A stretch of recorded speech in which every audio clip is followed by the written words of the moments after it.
मध्य प्रदेश में हुकूमत की तमाम कोशिशों के बावजूद कोरोना का कहर जारी है। रियासत में कोरोना के एक्टिव मरीजों की तादाद 11,000 से तजावुज कर गई है। वहीं पिछले 24 घंटे में रियासत में कोरोना के 1185 नए मरीज सामने आए हैं। इंदौर में क्राइसिस मैनेजमेंट कमेटी की मीटिंग में रात 10 बजे के बजाय 9 बजे से ही बाजार बंद करने का फैसला लिया गया।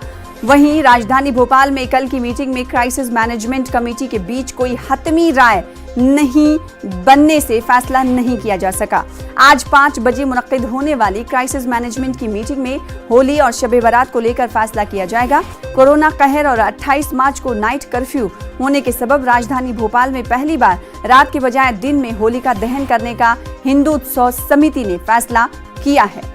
ऐसे में सरकार की तरफ से क्या कुछ सख्ती बरती जा रही है, हम जानने की कोशिश करेंगे। मेहताब आलम, होलिका दहन को लेकर हिंदू उत्सव समिति ने फैसला किया है और दूसरी तरफ शर्तों के हवाले से सरकार ने पहले ही हुक्मनामा जारी कर दिया है।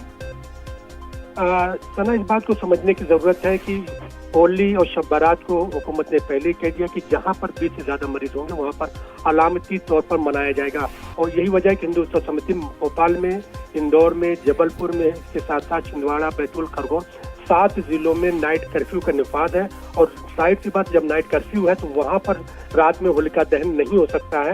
इसलिए ये दिन में सुबह 6 बजे के बाद जो है यहाँ पर होलिका दहन होगा और लोग अलामती तौर पर मनाएंगे। वज़ीर आला शिवराज सिंह ने खुद कह दिया है कि मेरी होली मेरा घर के तौर पे मनाई जाएगी। और आज शाम में 5:15 बजे वज़ीर आला शिवराज सिंह खुद जो है क्राइसिस मैनेजमेंट कमेटी के मेंबरान के साथ मीटिंग करेंगे। और भोपाल में जो क्राइसिस मैनेजमेंट कमेटी की जो जिला कमेटी है उसकी भी मीटिंग होगी मजहबी रहनुमाओं के साथ। तो उसमें तय किया जाएगा कि जो है त्योहारों में किस तरह की गाइडलाइन तय की जाए और उम्मीद की जा रही है कि आज इस सिलसिले में कोई बड़ा फैसला लिया जाएगा।